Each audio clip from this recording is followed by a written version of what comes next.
Ladies and gentlemen, hello and welcome to the online meeting of State Terrorism and the Black History of the Mujahideen-e Khalq, also known as MEK and MKO.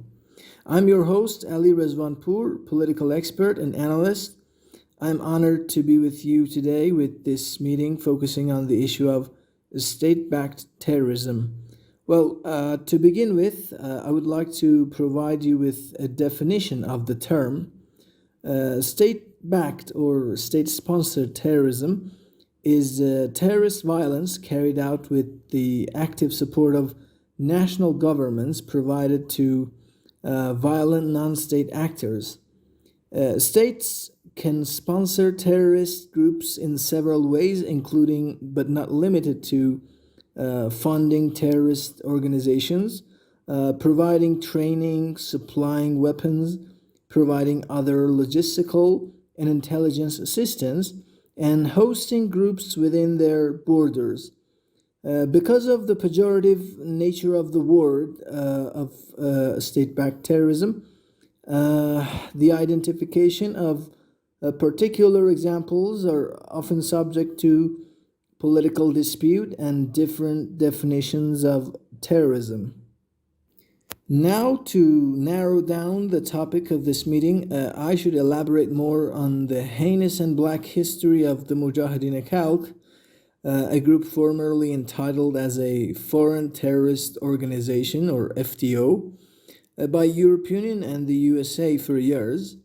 The Mujahideen-e Khalq, also known as MEK, MKO, NCRI, NLA, and several other names and titles, once listed as a terrorist organization in the US and Europe, and is still widely viewed as a Marxist Islamist cult built around the personality of its leader, Maryam Rajavi.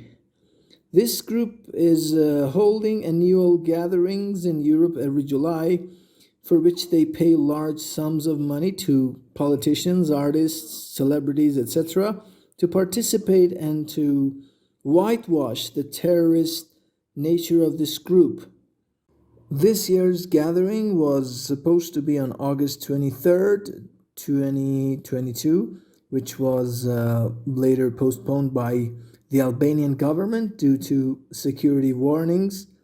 This group was referred to as a terrorist group based on a CIA report, and that it has assassinated several American advisors based on the same report of the CIA. Also, there's another report by New York Times. If you read this report, you will realize how Maryam Rajavi has deprived the group's members of their basics rights. The report is titled "Highly Secretive Iranian Rebels Are Holed Up in Albania. They Gave Us a Tour." Maryam Rajavi has forbidden MEK members from having any contact with family members, having romantic relationships, and even having sexual thoughts. This propaganda group is now offering large sums of money to invite politicians to their annual gathering. Politicians who are mainly unaware of the true nature of the MEK or the Mujahideen-e Khalq. The US-based RAND National Defense Research Institute's report entitled "The Mujahideen-e Khalq in Iraq, a Policy Conundrum," reveals the following facts about the Mujahideen-e Khalq or the MEK. In RAND's report, the MEK is described as an Islamist Marxist group that has once assassinated at least 6 American citizens. The Mujahideen-e Khalq is also referred to as a cult and a foreign terrorist organization that allied with the Iraqi dictator, the infamous Saddam Hussein, during the OIF or Operation Iraqi Freedom. This group fought along with Saddam against the Iranians and Kurds and massacred a lot of Kurds in Iraq and on the Iraqi soil. Based on the RAND report, several American citizens, including Lieutenant Colonel Lewis L. Hawkins, Colonel Paul Schaefer, Lieutenant Colonel Jack Turner, Robert R. Krongrad, William C. Cottrell, and Donald G. Smith, were assassinated by MEK terrorists. In addition, the report discloses that cult-like behaviors such as self-immolation and suicidal attacks were prevalent among MEK members for different strategies. Clear examples of human rights violations are also mentioned in the report. The MEK and the Rajavis mandated celibacy and compulsory divorce. Maryam Rajavi and Masood Rajavi, however, they actually did not divorce like other members.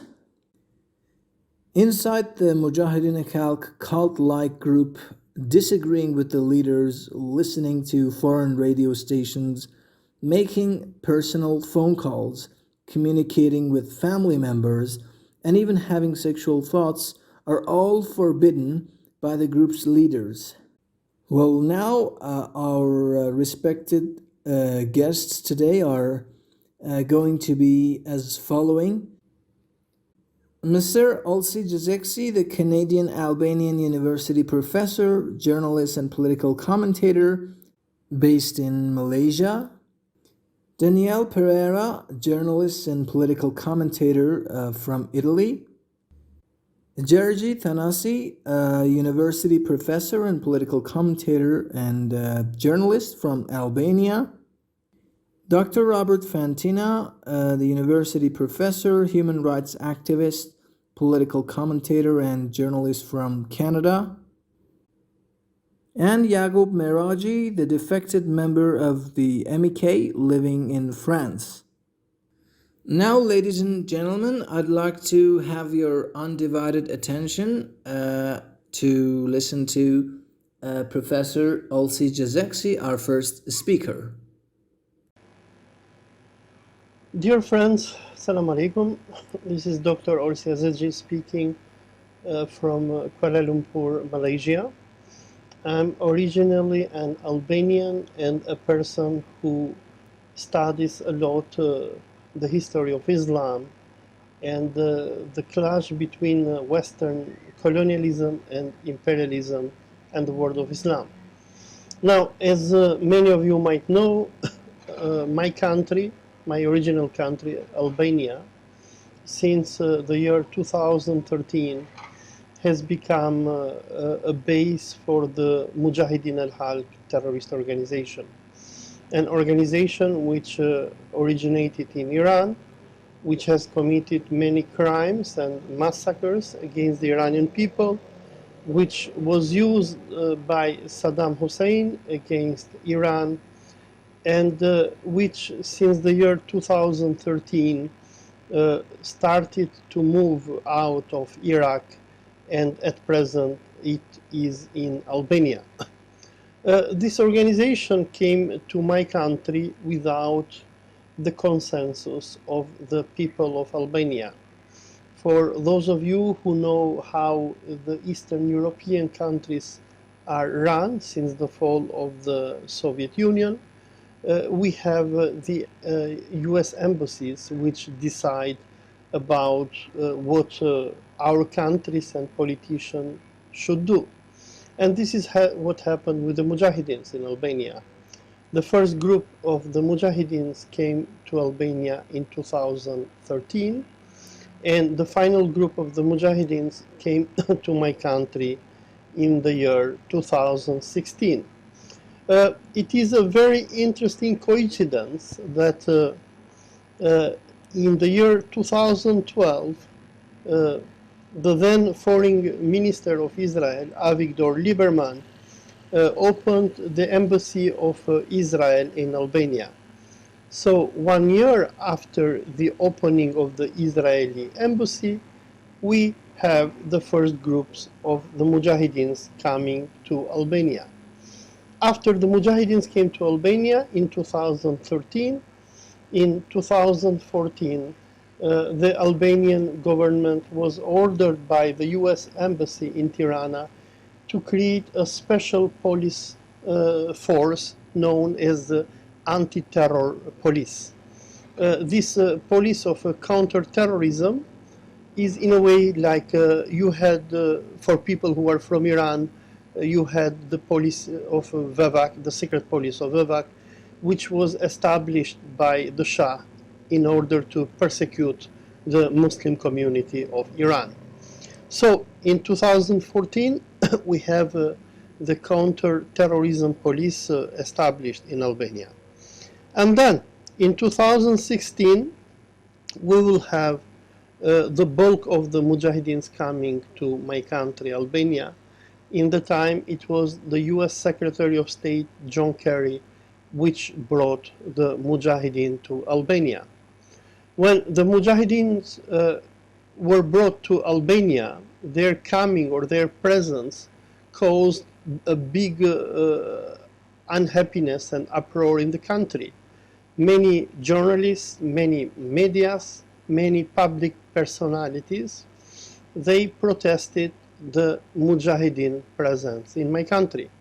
There was no referendum, there was no voting in the parliament, but simply the Soros-backed Prime Minister of Albania, Edi Rama, and his non-Muslim government agreed to the dictate of Washington, and Albania became the first European country to host a terrorist organization on its soil.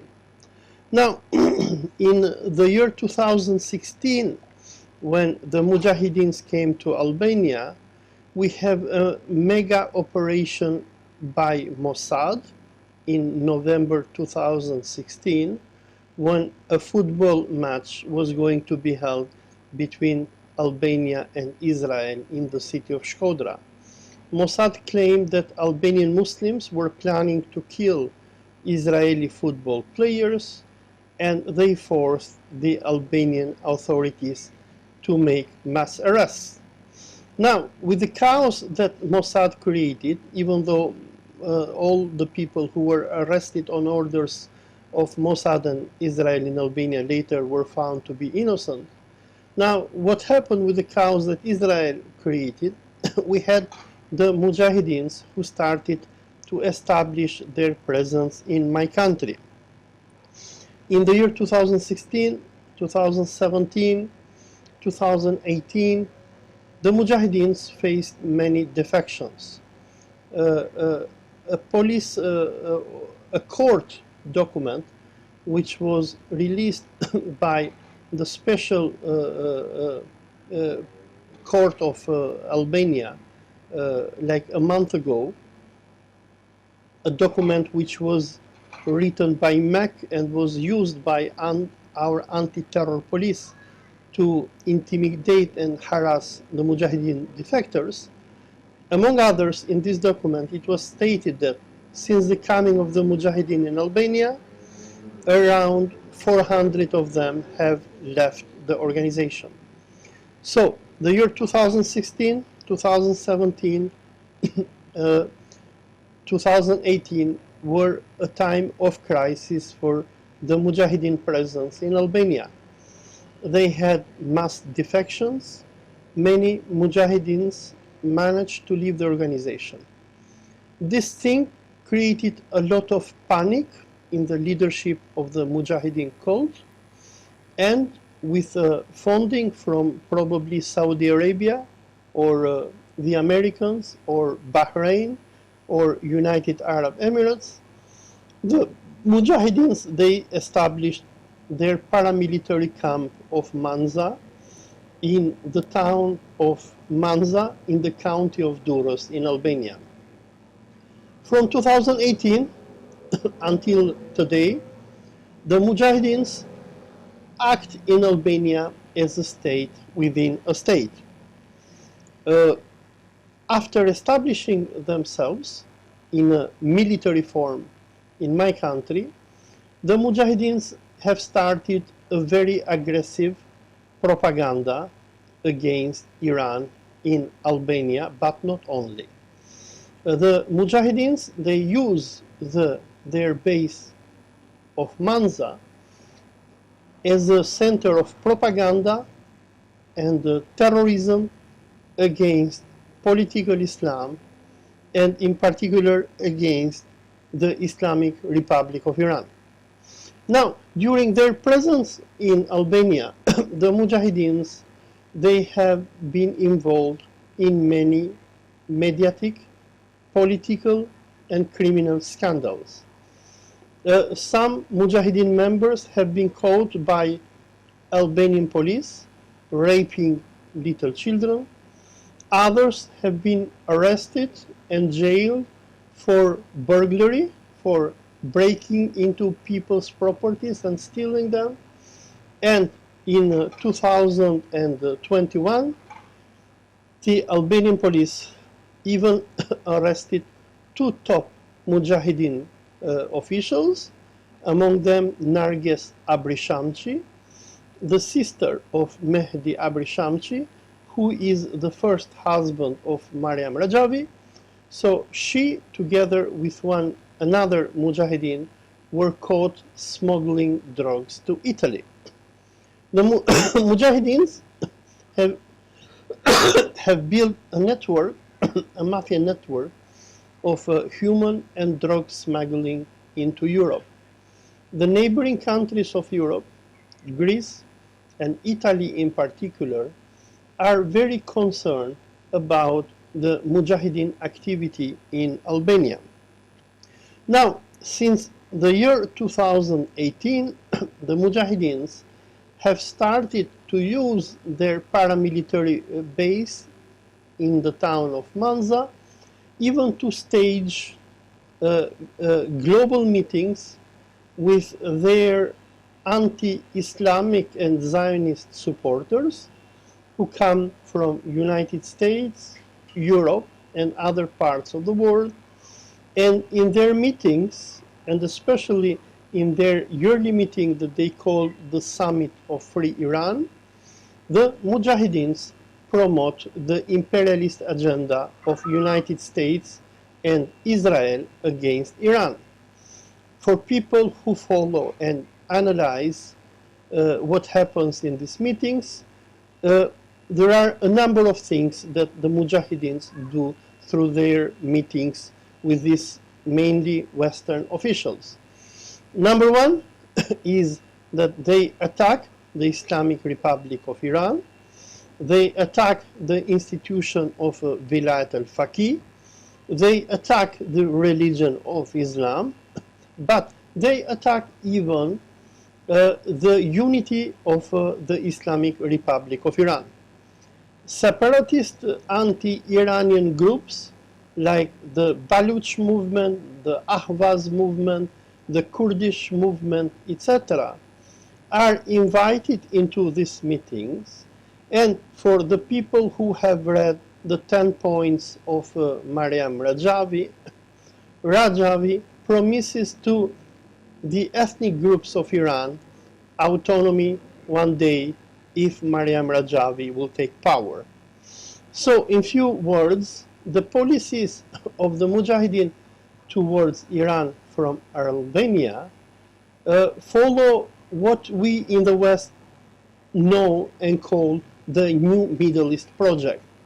The New Middle East Project is an American Zionist project which aims to destroy the nation states of the Middle East, and mainly the hardcore Muslim states of the Ummah of Islam, Turkey, Egypt, Iraq, and Iran, and to divide them into small Bantustans. So Mariam Rajavi and her Mujahideen organization, they in a way support the Zionist and American program of dividing the countries of the Middle East, and in particular dividing and destroying Iran that we know. So the Mujahideens attack Islam, they also attack Iran. Now, since they're coming to Albania Mariam Rajavi, apart from using Albania and her paramilitary base as a base for launching mediatic and even terrorist attacks against the Islamic Republic, their base is also being used by Israel in their attacks against the Islamic Republic. Probably you know better than me what MEC does from Albania against the Islamic Republic. Now, a question that many of you might have is, what is the role of Albania in all of this? We can say that the Albanian government very often does not know what the Mujahideen do in their camp. The activities of the Mujahideens from Albania against Islam, and in particular Iran, are mainly coordinated by the US Embassy and Israeli Mossad. Now, another problem that the Mujahideens have been facing since they came to Albania, as I mentioned at the beginning of this video, is the mass defections. There are hundreds of people who have abandoned Mariam Rajavi. For you who know the working and the nature of the Mujahideen cult, you know very well that the people who enter into this cult, they are not allowed to live as free human beings. They are kept as slave soldiers. They are radicalized with the ideology of the Rajavi cult. They are not allowed to marry. They are not allowed to work, to have families, to have pension, and what have you. And as a result, we have hundreds of ex-Mujahideens who simply have abandoned the terrorist organization of Mariam Rajavi. While around 300 ex-Mujahideens nowadays, they are free in Europe and they follow a civilian life, in Tirana, Albania, there is a hardcore of Mujahideen defectors, people who denounce in the Albanian society what MEC does.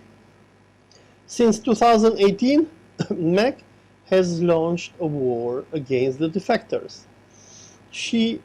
Mariam Rajavi and her cult, they have asked the help of the Americans, and Americans have demanded from the Albanian government so that the Albanian government will persecute any Iranian who speaks against MEC in Albania. Albanian counter-terrorism police raided a few weeks ago the houses and an association of the defectors of MEC. There is a court case investigation against the defectors. The accusation that MEC launches against the defectors, but even against the journalists or anyone who speaks against them, is that these people should be agents of Iran. For people who follow the madness of the Mujahideen in Albania, they might know quite well that the Mujahideen, they attack everyone. They have attacked the British government, they have attacked the Belgian government, they attack Western media channels from BBC, The Guardian, The Independent, Channel 4. And in particular, the Mujahideens have been very successful on blackmailing Albanian medias. Until the year 2019, many Albanian journalists went to the Mujahideen camp and they investigated the weird nature of this cult. But since 2020, no media in Albania dares to attack the Mujahideens. Top Mujahideen commanders, people like Mehdi Abrishamchi, Mariam Rajavi, Gjila Dehim, Behzat Safari and others, they go to every TV station in Albania which dares to investigate them. They blackmail them, and in cases when the blackmail doesn't work, they corrupt them. The Mujahideens have been very successful since 2020 on silencing the media in Albania, on buying off the secret service, the police, the prosecutor office, and many officials and politicians in Albania. Mujahideens, they run a number of web portals in Albania through which they spread fake news against Iran and those people who dare to disclose and to share with the public the crimes of the Mujahideen organization. The Mujahideens have in general been successful in Albania on demonizing and destroying the relations of Albania with Iran, and this is for a reason. They have managed to co-opt the Albanian state with the support, of course, of Israel and the United States. Thank you very much indeed, and Assalamu alaikum wa rahmatullah.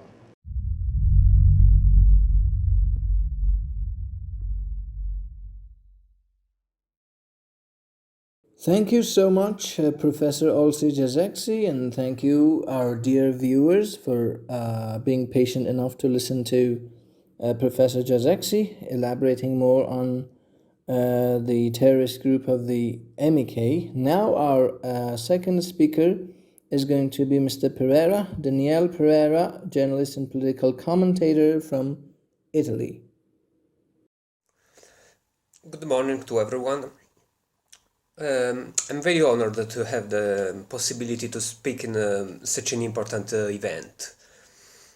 And I thank you very much for giving me this opportunity.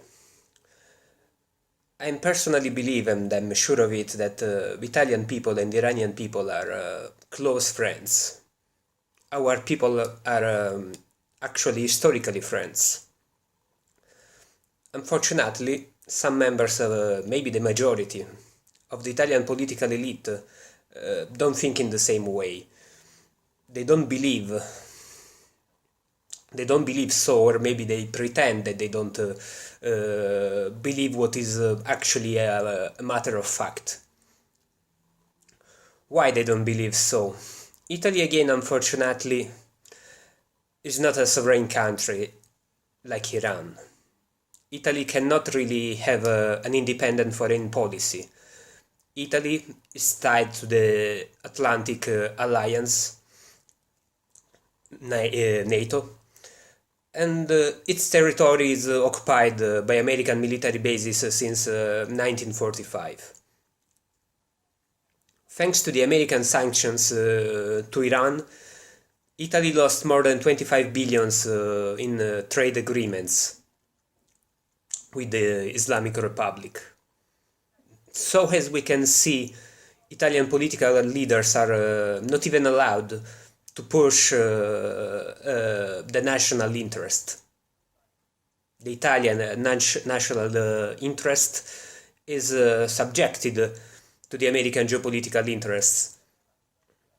Italy, in fact, cannot act independently in the field of international relations. Among these Italian political and intellectual leaders, which think in a way that is completely the opposite with the real national interest, we had the former Ministry of Foreign Affairs, Giulio Terzi. We are here to talk about global threats and global terrorism. Well, Giulio Terzi once stated that the organization known as MEK, Mujahedin-e Khalq, could be the potential core for a new Iranian government based on secularism, democracy, and gender equality. We know quite well the story of MEK. They are responsible of many acts of terrorism, assassination, sabotage inside and outside Iran. They are responsible of drug trafficking, money laundering, and they are even founding in not an illegal in an illegal way some European political parties, such as the Spanish movement Vox, which is, by the way, a right-wing movement, while MEC is supposed to be a leftist movement inspired by Marxist-Leninist theory. Honestly, the statement of the former Minister of Foreign Affairs, Giulio Terzi, makes me laugh. It makes me laugh because eventually either he doesn't know the real story of this group, or he pretends that he doesn't know the story of this group. As I said before, MEC was born as a Marxist-Leninist political organization. In the years it became a sort of a religious cult with no way to escape for its members. Probably, again, he doesn't know, or he pretends that he doesn't know that MEC headquarters is nowadays in Albania, close to the Italian coast. And in Albania, MEC is operating like a state inside the state. MEC is even working on buying a speedboat to foster the illegal immigration from the Balkans to Italy and so on. Then MEC is a threat, not only to Iran, but in a broader sense to Italy and Europe as well. But again, the European political leaders don't seem to care that much. As we know, nowadays where there are two main sponsors of global terrorism. One is United States and the other one is Israel. Both they use terrorist groups as tool to pursue their specific geopolitical interests, which in many cases to generate instability in the Eurasian region. In 2014, some Israeli strategists, for example, produced a plan with the title How to Hurt Iran Without Airstrikes. And in this plan was based on fostering the internal dissatisfaction in Iran thanks to the Western sanctions, and to foster this dissatisfaction especially from among the minority groups inside the territory of the Islamic Republic. The plan mentions specifically the Kurdish minority, the Azeri minorities, and some other groups such as MEC again, and some other groups in Baluchistan. The target, of course, is to destabilize Iran, and maybe also to create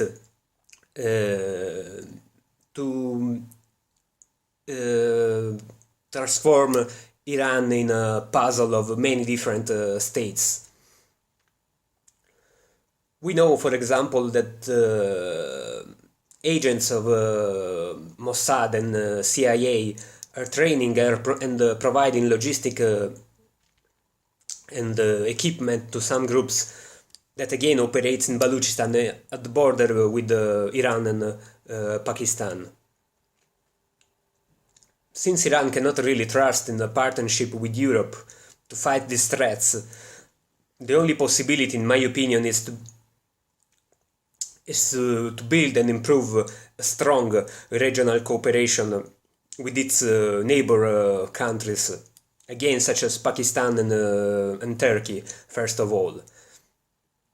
Destroying and fighting the global threats and this specific form of terrorism with specific geopolitical targets, which are the geopolitical targets of powers that are outside the region, in my opinion, is the best way to protect and foster the evolution of the global order towards multipolarity. Thank you.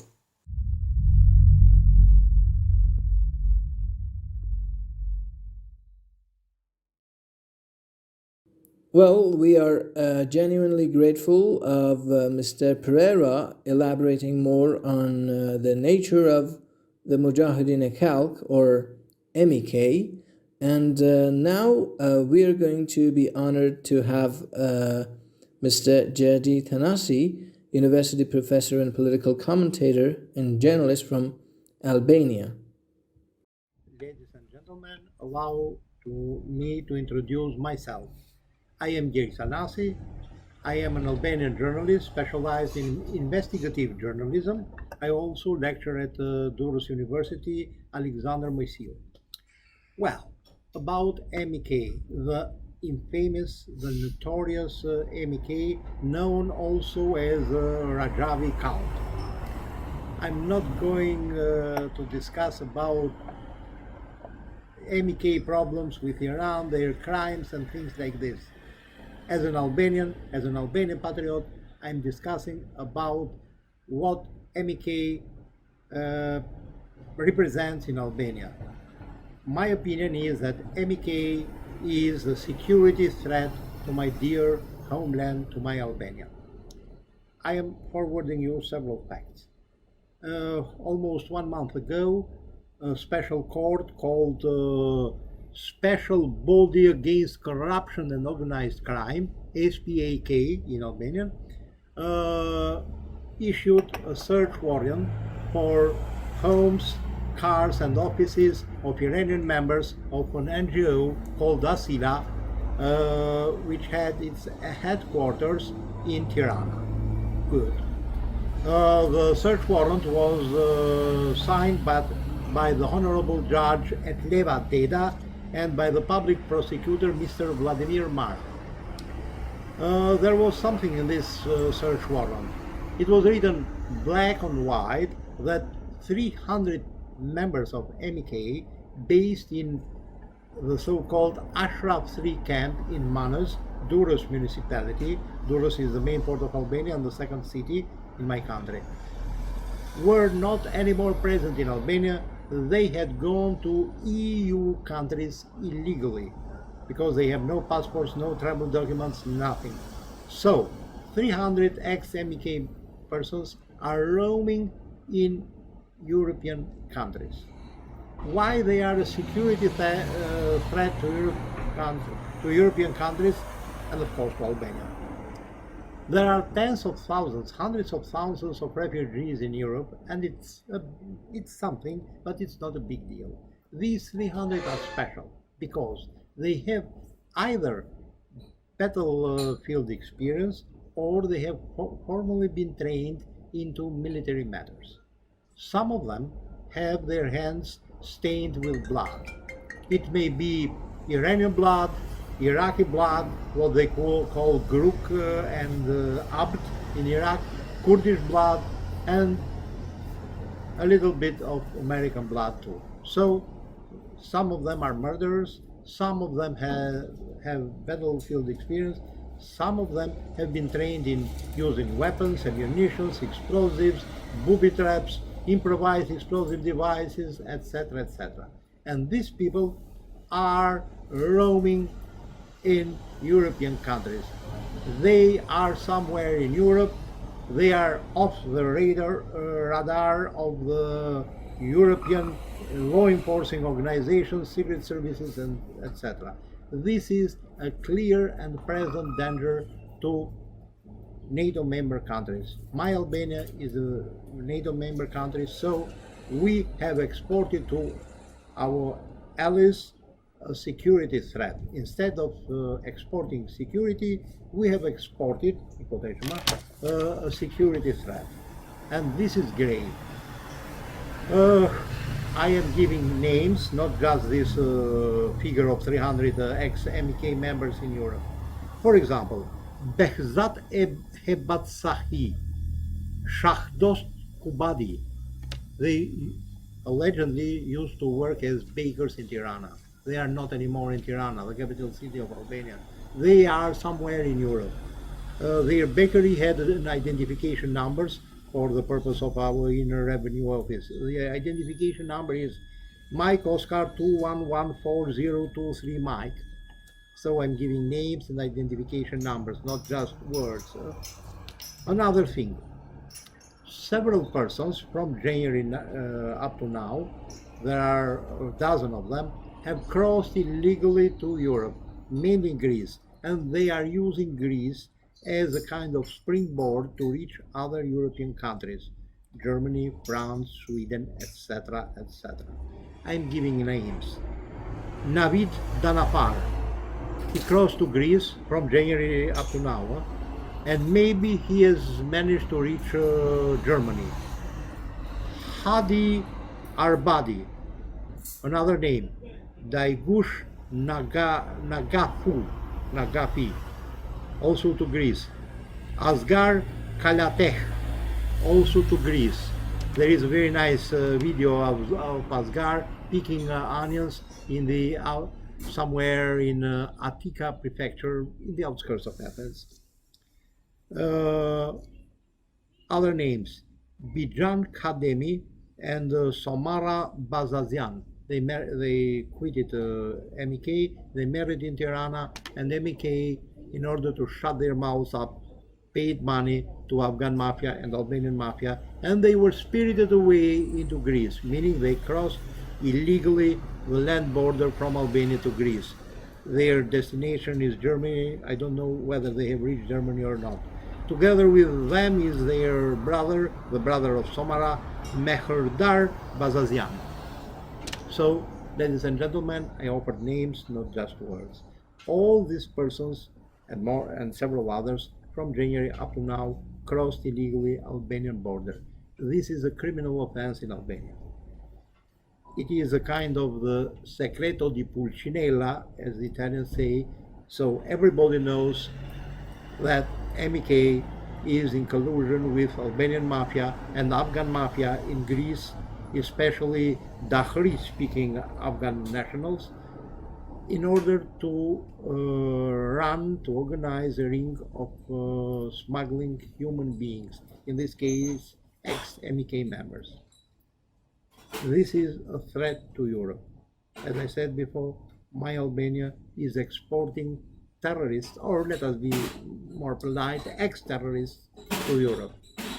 And this is problematic because the good name of Albania is stained by such ex-terrorists. And it's not only them. It's not only them. This is an instance, a kind of snapshot of the danger to Europe. Here, MEK is like, here in Albania, I mean, is like a cancer growth. They have penetrated media, they have penetrated the rural areas of Durrës municipality, especially the administrative unit of Manus, where their Ashraf 3 camp is set up. So they have penetrated Albanian economy. They have been caught red-handed committing crimes, money laundering. Of course, an Albanian judge closed down the case because they were not terrorists, they were freedom fighters, so freedom fighters can launder money in my country, very strange thing. They have been caught smuggling people, human beings trafficking, even excellent names in the ranks of MEK, the sister of the notorious Abrishamchi, Nigel, what's her name. They have been caught running drugs, I mean A-class drugs, not just cannabis. Yet our judges and our prosecutors have connived at their activity, closing down the cases because somebody, maybe the god himself, one of or two embassies, foreign embassies in Tirana, has intervened in their favor. members and even commanders of MEK have resorted also to petty crime, burglaries. One of them was arrested. He used to be, his battle name was Khalq in Turkish, Khalq, and he used to be a very notorious criminal 30 years and something ago. Now he became a petty thief. He organized a small gang of Albanian youngsters doing burglaries in the outskirts of Tirana and also in the municipality of Kamas, close to Tirana, the capital city of Albania. So they have become a kind of maternity home, Ashraf camp, for crime, running drugs, trafficking human beings, burglaries, let alone organizing spy rings allegedly to protect themselves from Iran. Yet, our judges, our prosecutors, our counter-terrorism police, special directorate of police, are not investigating them, are conniving at their activities, damaging the security of Albania.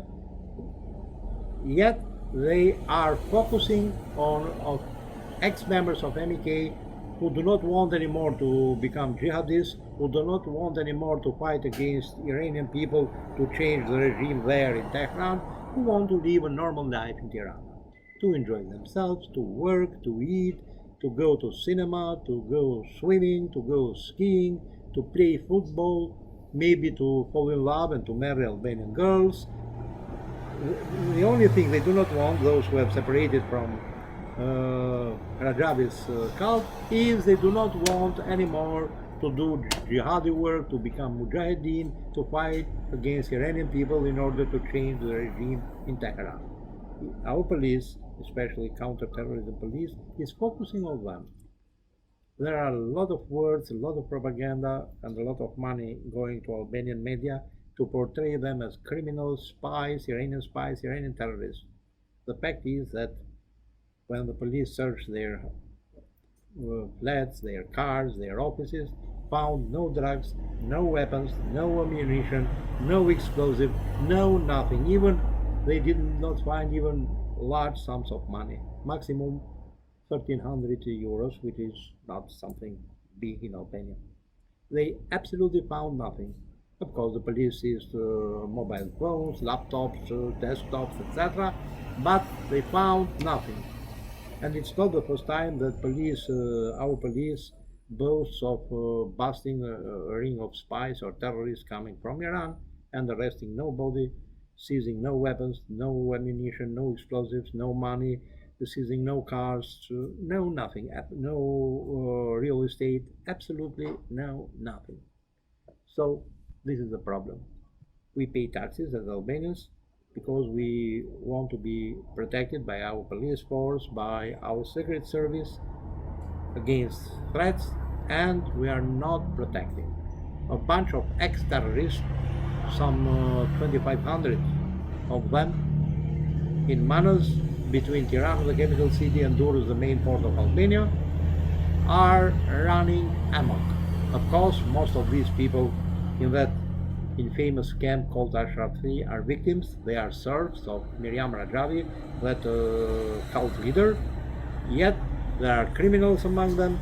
There are people who have grossly violated human rights. When I say grossly violated human rights, I mean running down kids, old folk, pregnant women with the tracks of T-55 tanks, or using their Cascavel self-propelled artillery to run down defenseless civilians in Kurdistan, Iraqi Kurdistan, and also near Basra and the port of Qasr in Iraq.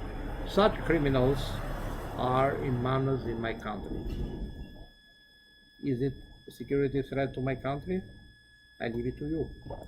Is it a security threat to NATO, and Albania is a NATO member? I leave it to you to judge. I consider it a security threat to my country, a security threat to our allies in NATO, and all this is done to please the whims of an old, stateless woman called Miriam Rajavi. Of course, there are powerful lobbies behind her, a lot of money, oil money, and a lot of expertise from at least 3 foreign embassies in Tirana, at least 3. Yet, Albania belongs to Albanians, and we as Albanians have no right to jeopardize, to risk the security of our allies, the other member states of NATO. We should export security. We should not export ex-terrorists. This is my idea, ladies and gentlemen. I offered a few facts. Of course, I have more facts, more photos, documents, etc., etc. Yet, I believe even this is enough to raise a bell of alarm in Europe. I'm not dealing here what they have done to Iranian people or to the Iraqi people. This is something else. It takes time to deal with it in detail. I dealt only with, and very briefly, I repeat it very briefly, only with the security threat MEK Rajavi Khalq poses to Albania and to Europe. Thank you very much. Thank you so much, dear viewers. We're going to be back with you in 5 minutes with the rest of our meeting and with our 2 other respected speakers.